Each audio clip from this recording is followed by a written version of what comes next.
And so here we are on Friday morning once again, and it's time to join hands across the border with Pat McArt. How are you this morning, Pat? Grand, Jude, fine morning. And by the way, there's a guy here with a guy here with a chainsaw, so this could be an interesting morning. You're not thinking of seizing it from him and running havoc? No. We've waited on him a long time, so I'm just waiting for the minute you start saying something important. The next thing I hear, yeah. So what's he actually cutting?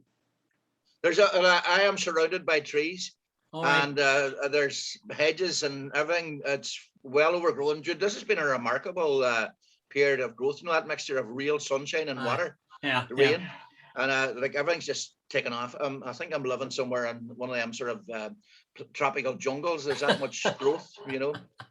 Don't forget, Pat, only God can make a tree. Have you read that poem? I hate the ass, but what's the point you're making? Well, only God can make a tree, and only Pat McArt can cut it down. No. We're not cutting any trees down. We're just trimming them. Right. Healthier growth. I take grave exception to anybody who cuts down a tree. Yeah. There's something sad about it. My father, when we were kids, we had a lane into our house, and one of the trees, big tree, fell across the lane. And my father got the guy to come and cut it up and carried it away. I think he gave it to him as long as he took it away.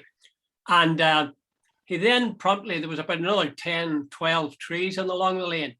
My father promptly got every single one of them cut down because he figured if that tree had fallen on one of his children, and there was 8 of us, he said any of those other ones could fall. So we had a series of stumps the whole way in the lane. It really was. We were safe, but it was ugly. On the road up from here where I live up to Letterkenny, on the right-hand side, one morning I was up and I noticed there was about 10 trees. There were 10 trees on the day before, and the next day there were 10 tree stumps. Yeah. I remember thinking that's terrible. But apparently, it was much the same. Apparently, one of them had fallen, and the guy sort of said, "Wait a minute, I can't take the risk if one of these falls onto the main road." Yeah. Funny, when I was young, I never noticed anything ugly about it. You know, it just was flat. That's the way it was, No. So where you could stand and see a bit further. See the world around you, exactly. Anyway, let's get to work on what the papers are saying and what's in the news generally. Well, I know that the BBC News is concerned about nurses. And I think you mentioned some other places that are concerned about it. I'll just give you the headline that the BBC News Northern Ireland has. They say that more than 180 nurses resigned from Northern Ireland's largest health trust in the first half of this year. Now, that's not all of Northern Ireland. That's just in one large trust. Health trust, 180 nurses. Yeah. So what would you attribute this abandoning of their posts to, Pat? Well, Jude, I'd say there's a whole lot of factors, but maybe a lack of respect might be the biggest one. Like to offer nurses after what they've been through in the pandemic and all the rest of 1%. I think that's in Northern Ireland, by the way. I thought that was, Jude, I was actually more than an insult. These people at the start when COVID came along, they put their lives on the line. They didn't know how serious this was. They didn't know what the consequences for themselves were. There were stories of nurses not going home for a month at a time because they didn't want to bring COVID back to their own homes and all the rest of it. Jude, and I think you couldn't pay a nurse enough, in my humble opinion. By the way, Jude, a lot of these people now are graduates. You know the old day of sit by Nelly, you went into a ward and you were trained there. These now it takes 4 years to get. And Jude, I'll put it in another perspective. When the recession hit the Republic of Ireland about 2008, the first people got their pay cut. Student nurses, they were on 22,000 a year, and they got their pay cut to 18,000. Can you imagine, Jude, as a person with a degree, working in a ward, dealing with life and death situations, you're paid 18,000. Like there are guys, nearly on the dole who, don't get up in the morning, and I'm not having to go with people on the dole who would nearly get that in the Republic of Ireland anyway. Now, so there is something seriously wrong with it. And of course, the final point, Jude, I would make is a hell of a lot of them are sort of voting with their feet and they're emigrating. Yeah, some of them are emigrating and some are going to the private sector. A number of nurses are cited in this report from the BBC saying that they have gone to the private sector because the pay is a bit better, but it allows them more flexibility in terms of working, that they don't have to work. many of the nurses are saying, who are presently underpaid, they say we're underpaid and we're understaffed. Yeah, And that's dangerous. And I know for yeah, a fact that is dangerous. yeah. If you're somebody who's been working for 12 hours, you're Mm. just likely to make a mistake. The longer you work, the tireder you get, Yes, the more mistakes you're exactly. likely to make. Yeah, And these yeah. are life and death situations, remember? But you, it's what a lot of, well, obviously most nurses are female, right? A lot, you would have presumed that somewhere along the line they've either got married and have families, and suddenly they're in working for the NHS, and they're working 12-hour shifts and they're working weekends. If they go private to what I call a banking system, I think, or whatever, I'm not quite sure what it's called, and they can say, right, An I'm available. agency, Agencies, yeah. that's the word. Sorry, that's exactly what it is. They can turn around and say, I'm available on Monday, Tuesday, and Wednesday. I'm not available Friday, Saturday, and Sunday. They can pick and choose, and they're slightly better paid. But here's the point, Jude. See, agency nursing, they cost the health service about double what an employee costs, because of all the ancillary costs and the agency taking its cut and whatever. Now, Jude, wouldn't they not be better off paying the nurses a decent wage rather than paying the agency? Well, that's it. You see, a guy called Kieran McCormick of Balmoral Healthcare is cited, and he's obviously in the agency area, and he says, I believe the executive is trying to fix this whole problem, but it's about the whole package, paying them good wages, offering nurses flexible working, and allowing them to move around and progress within the system. The feeling nurses have that they're really not going anywhere, that progress within the nursing profession is difficult. So put those three things together: poor pay, overwork, lack of progress, and you really have a recipe for disaster. No wonder any number of nurses are going to England or to the States, for that matter, where they get rather a hell of better. a lot of them are going to Australia. Apparently, they have a totally different system there. And Britain, they've gone for the cheap option, 12-hour shifts. So that means you only have two nursing, rotas. Whereas in Australia, apparently it's three. Nobody works more than 8 hours, and apparently a lot of the pay is better, and the nurses have a free accommodation within usually in the hospital.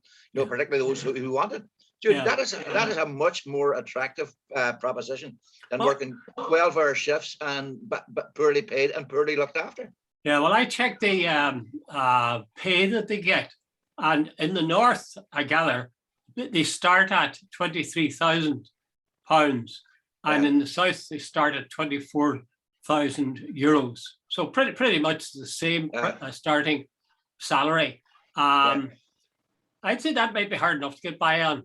Especially for somebody living in Dublin 3 or 4 years of a degree, and probably is heavily in debt as a result. Heavily in debt, and try living in Dublin on 24,000. Jude, what's a young lawyer getting paid? What's a young doctor getting paid? What's a young teacher getting paid?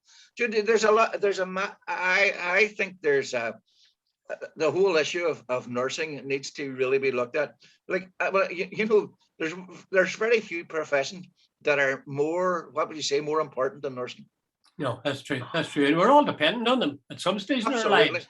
Yeah. But I think the thing that finally, I just leave it at this maybe, but the thing that really galled me was this thing of this custom they had here, I gather, and certainly in England, of standing out of their doors at a certain time and clapping the nurses and the NHS. Yeah. I just thought that, for a start, I thought it was very naff. And for another thing, that doesn't butter any bread.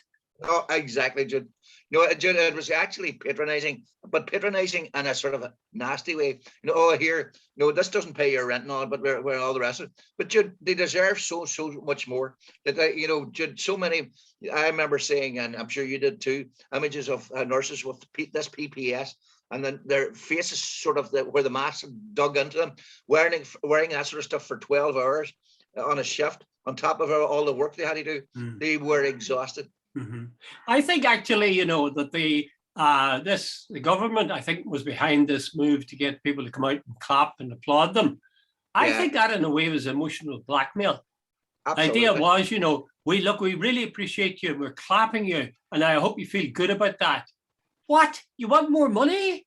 what kind of a mind have you got you got anyway? it in one, Jude. That's exactly what that was. And it's actually a bit of a smear and a sneer, isn't it? Yeah.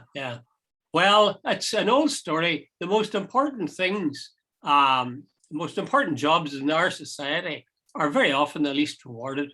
And Yeah. I don't know what the answer to it is. Well, the answer is, of course, I do know what the answer is, but I know it won't happen. And that is to give people a decent wage and to give them decent hours.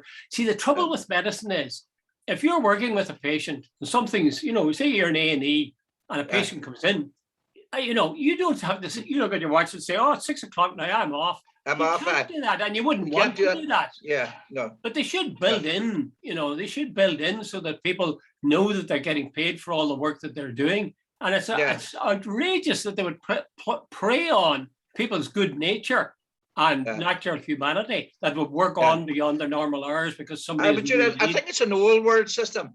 My wife fell off a bike about 3 years ago and badly broke her arm. And I remember we went up to Letterkenny General Hospital. And while I was there, I was chatting, got talking to this young fella whose parents I actually knew.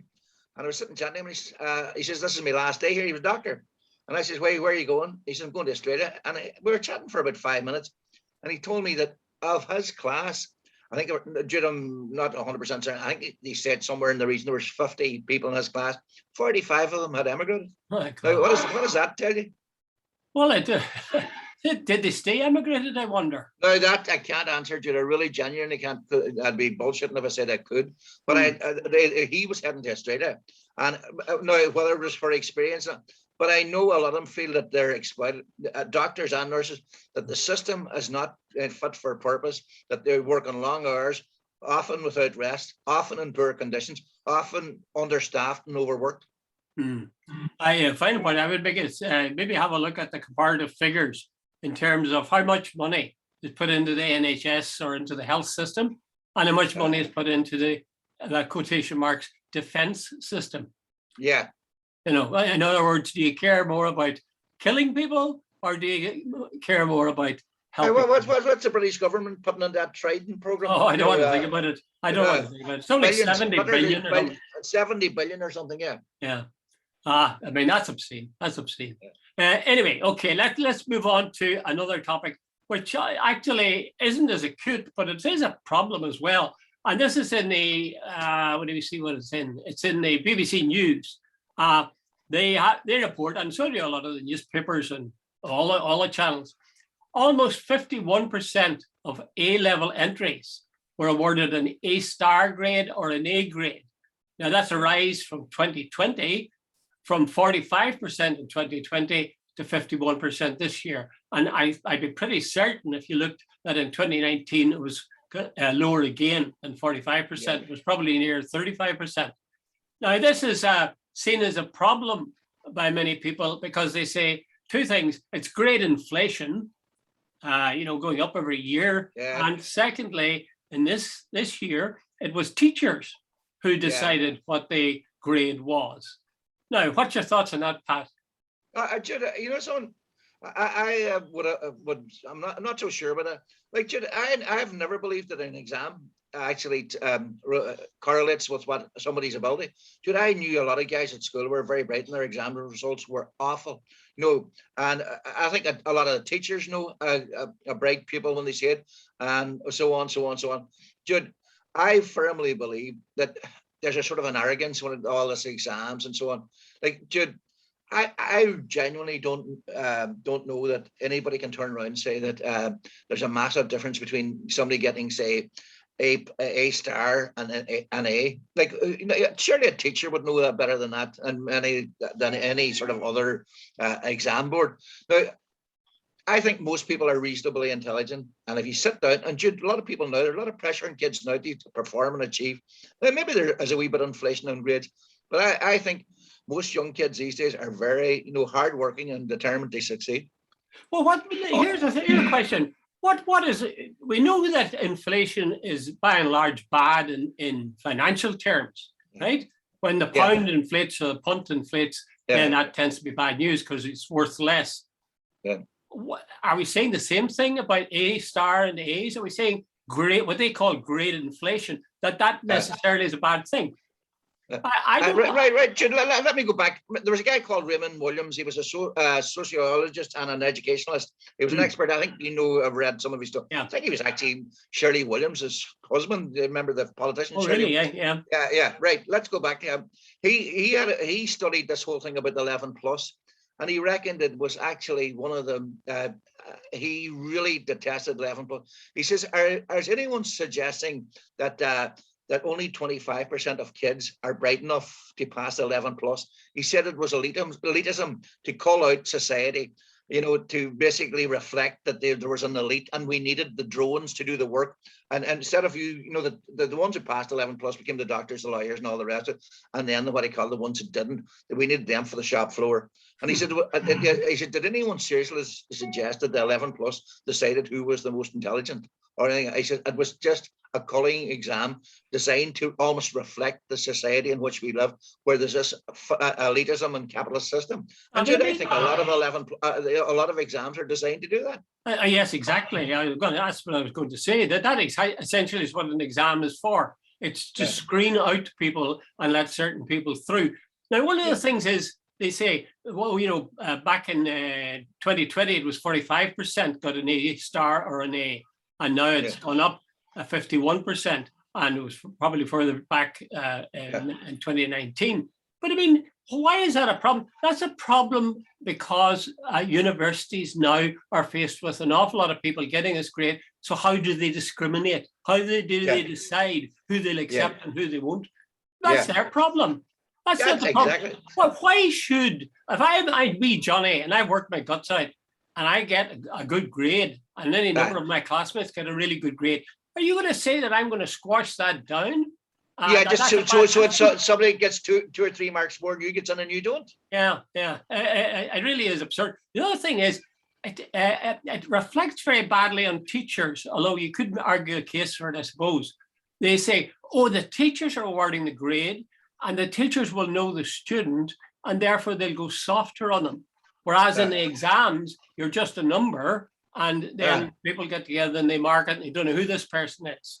So, what would your stand? Is there any merit in that argument? Well, there probably is. Jude, I am surrounded by teachers in my family. There's, the extended family. There's a hell of a lot of teachers, and you'll get both. By the way, you're the educationalist here, not me.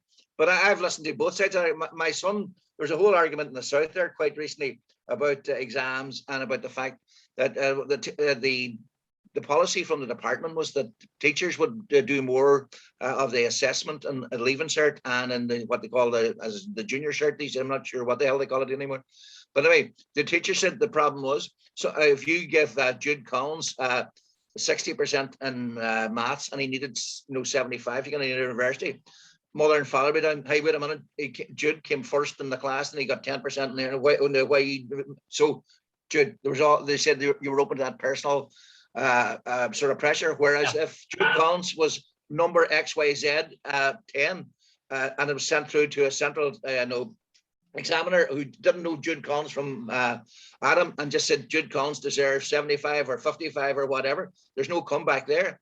So there are arguments, but then Jude, and to finish the point, say Jude Collins is actually a very good, intelligent guy, and see when it came to the exam, feeling under pressure, didn't get the exam finished, and he only gets 55, but the teacher knows he deserves 75 because he's a very good student. What then? Well, my view is that exams are a barbaric way of assessing people's ability. I agree with you. Do you remember Teddy Kennedy? Is a sort of black humor, but do you remember Teddy Kennedy and Chappaquiddick and how he had this young woman in the car, and the car went off the bridge? Mary Jo Kopechne. Aye. And he didn't, they said, stick around, or he made a bad decision, he cleared off. And they said then when he was talking about him running for president, they said, he's faulty judgment. Look at what he did at Chappaquiddick. But somebody else said, well, let's face it, most of the US president's big decisions will not be made while he's trapped underwater in a car. Yeah. I would say the same thing about these examinations. The notion of a big hall with lines and nobody allowed to talk to anybody else, and these guards walking up and down as if it was a prison, and giving us only a certain amount of time. Stop writing now. Yeah. Start writing now. Stop writing now. Given a definite allotted time on these particular questions, it's not, Yes. it's crazy. If you stop to Yeah. think about it, it's like a snapshot and say, that's essential you. All the other pictures of you don't matter. This is the only one that matters. I really can't believe that in future generations, people won't look back and say, you know, this is as stupid as putting. Well, Jude, you know, I'm not using this as an excuse for it because some of my exam results were terrible, but I never did well in exams. Never felt comfortable in exams. Never felt good going into exams. Even subjects I was good at, just and I know lots of guys. Now, Jude, here's the other side of the story. I knew guys who were great at exams. I knew one guy who was a lazy bollocks, and that's the nicest way I can put it. Jude, and he used to do, I know he'd do next to nothing, and yet see when it comes to exams, I don't know how he done it. And I remember at the time I'd been told, hey, what's your man like? He goes playing football and he smokes and he doesn't do much homework. You know, so Jude, there are certain horses for courses. Well, I find myself in my up to about 18, my exams were terrible. Well, some exceptions, but most of them were awful. And then at about the age of 19 or 20, I read a book and started thinking about what way you should approach exams and prepare for them. And I immediately became really good at exams. Yeah. So, but I was still the same guy. I was still the guy that failed all those away. So what would that I think your man, Jude, I think a man copped on a way of doing things. Instead of reading the whole book, he'll read what's the book about. You know, and man's what are likely to come up, and he picked 2 or 3 subjects. And Jude, that got him his 40%. Anything above that was a bonus. Like that meant he passed. A bit like Woody Allen said he had read. He'd read War and Peace. He said it was about Russia. Okay. Anyway, I think it's somehow wrong that teachers would be kind of penalized because they're too human in the face of awarding grades to their pupils. You know, if you trust them to teach them, you should trust them to test them. Exactly, Jude. I agree with that. Okay, let's move from that unhappy subject to a really happy one, which is in the Irish Times this morning, and it features that well-known, fair-minded commentator, Anne Horace. And she has an article entitled, "It is time to rein in the anglophobia." She believes that the South is suffering from anglophobia. And she somehow crowbars into that, of course, Sinn Féin in the person of Mary Lou McDonald and Mullaghmore, where Earl Mountbatten was blown to bits along with other people. She says that Mary Lou has not been forthright enough in condemning Mullaghmore. And she puts that in along with a lot of other signs that the Irish people, I suppose she would see it south of the border, are anglophobic, that they have a fear. Well, I have to be tempted to say maybe there's a good right to be fearful of them. Talk to some of the people in Derry and you find that they were very afraid of them. Dr. Collins, I'll ask you, what do you make of that? I think there's probably some, if you say anglophobia, I'm not a bit afraid of Brits. But I really like some of them and some of them I don't like. I've got 2 daughters who are British, are English. I've got two daughters-in-law who are English. I have three grandchildren who are totally English. I have no problem with them. I love them to bits. There are other English people that I can't bear. So they're like most people probably. But if you're talking about the political situation, I don't think they should be here. Full stop. That's the long and short of it. I don't think they should be in Ireland. They should never have come to Ireland. And they certainly should never have ruled Ireland. And they should pack it in and go away. And the sooner that happens, the better. So that's the part of me that would be not afraid of, but critical of the British. But this is nonsense. Even President Higgins gets criticized by Anne Horace. She says that President Higgins compared the sacking of Balbriggan in the 1920s with the Vietnam to Vietnam. And that was an example of grandiose self-pity. Now that's a word they love using, self-pity. The most oppressed people ever. You know, keep pushing this. So then if you complain about anything or point to an injustice, you're moping again. We just shut up. You never stop complaining. Is he nuts or what? She ends her piece by saying we should cherish our nearest neighbor and rein in the anglophobia. Now, you tell me. I've told you what my view is. Some of the English people I've met are the salt of the earth. Some of them I really love. Others I find they just get my nerves. Well, I'm getting on the record too. I have an English daughter now, and I've worked with many English people, Jude. But hey, I was about to say ditto when you were speaking there. No, but let's just stick to Anne Harris. These sort of West Brit apologists, let's say, Jude, we've had enough of them. We really have. Jude, we have 800 years of history of dealing with the Brits. Well, I'm not talking about individuals here. People like Owen Harris, Anne Harris, Ruth Dudley, Edwards, you just sort of listen to these people, and they're almost self-hating Irish. They're the calf doffers. They see Britain as some sort of superior society, and that we're still bogmen or whatever. I don't know what their mentality is, and it's for the birds as far as I'm concerned.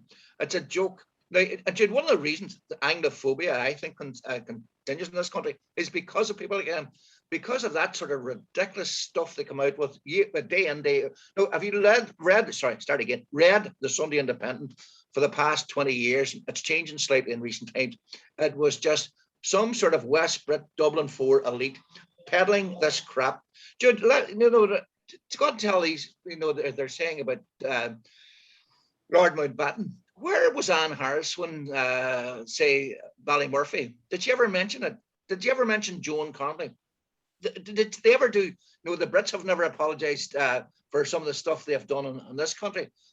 Even Jeremy Corbyn had an article I was reading there quite recently. When he's talked about the famine, he says the famine was genocide. He seems to be more in tune with what went on here than some of our own Irish people. He says it wasn't a famine. He said food was being exported while people were starving. All of the stuff that's gone on in our history, we've had 800 years of these people. Anglophobia is a legitimate a view in this country when these people still rule part of our country, still have a major influence in our country. Jude, if they played fair, there would be no Anglophobia. We're not claiming a part of their country. In a way now, we've been critical of the Brits, but I think we need to be critical of ourselves as well, because there is a kind of a cringe factor within Ireland, I think.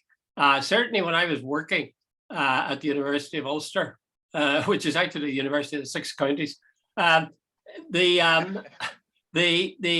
staff, or many in the early days especially, many of the staff, I'd say up to half the staff were English. And when you'd hear at a meeting an English voice putting forward an idea, it always got a better hearing than did somebody with a local voice. And to be honest, I was more impressed by the argument when it was cited in these lovely, well-modulated tones. So in part, we should blame ourselves. It's time we get up off our bloody knees and stop cringing and thinking, well, the way I talk isn't the proper way to talk. Those guys talk properly and try to adopt an English accent. And there are journalists, like I can name one, who speak with a semi-English accent, who are totally Irish. Sort of crazy, but it does reflect that notion that we, of course, this always happens with colonialists, but we are taught and we have learnt the lesson that we are innately inferior. We're not quite up to snuff, and therefore we should learn from English people. That sounds very small-minded stuff, Pat. No, it's true.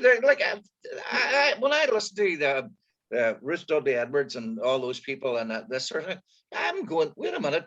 There was subjugation, there was oppression, there was discrimination, there was bigotry, there was sectarianism. Are you trying to tell me that didn't exist? Dude, I can get you. When I was doing my master's degree, one of the things that we did was that the whole sort of propaganda and the use of, and you go through it. And I've read so many books on the subject that I've got a sort of behind me there. There's dude, anybody that any day wants to come and have a conversation with me and tell me that was all my imagination and it was grossly exaggerated, I can pick any chapter and verse they want and say, no, it wasn't. Okay, right. We'll leave it at that. And I want to tell you a joke about Paddy the Englishman, Paddy the Scotchman, and Paddy the Irishman, but I'll do it after we finish this. Okay, Pat. Thanks very much. Okay, Jude. Yeah. Good luck. Cheerio. Luck.